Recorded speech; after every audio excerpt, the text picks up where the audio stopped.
आपल्या प्राचीन योगशास्त्रामध्ये 5 प्रकारचे प्राण सांगितलेले आहेत, म्हणजे जीवन ऊर्जेचे फोर्सेस सांगितलेले आहेत, जी शक्ती पूर्ण विश्वात व्यापलेली आहे.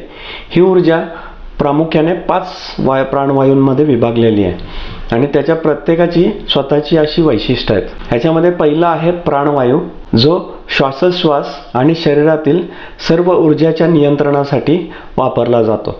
दुसरा आहे व्यान. तर हा व्यान वायू जो आहे हा शरीरभरवरती तुमच्या शरीरात ऊर्जा पसरवण्याचं काम करतो आणि तुमच्या हालचाली नियंत्रित करतो. उदान वायू जो आहे हा उच्च चेतना, संभाषण आणि आवाजाचं नियंत्रण करतो.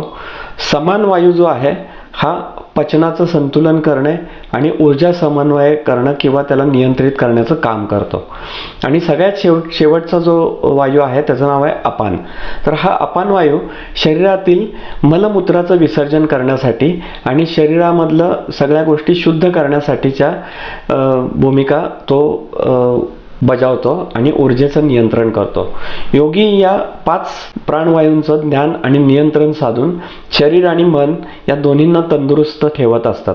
आपल्याकडे आपण नैवेद्य दाखवताना सुद्धा ओम प्राणाय स्वाहा, ओम व्यानाय स्वाहा, ओम अपानाय स्वाहा, ओम उदानाय स्वाहा, ओम समानाय स्वाहा आणि ओम ब्रह्मणेन स्वाहा असा मंत्राचा जप करत असतो.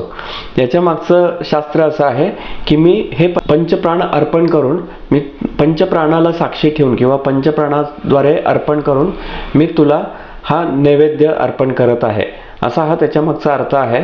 तर अशा प्रकारे आपण आपल्या शरीरातील पंचप्राण किंवा पंच प्राणवायूंचं नियंत्रण केलं किंवा त्याच्यामध्ये जर सामंजस्य साधलं तर तुमचं जीवन निरोगी होईल. नमस्कार, मी जयंत बोधे. श्री स्वामी समर्थ.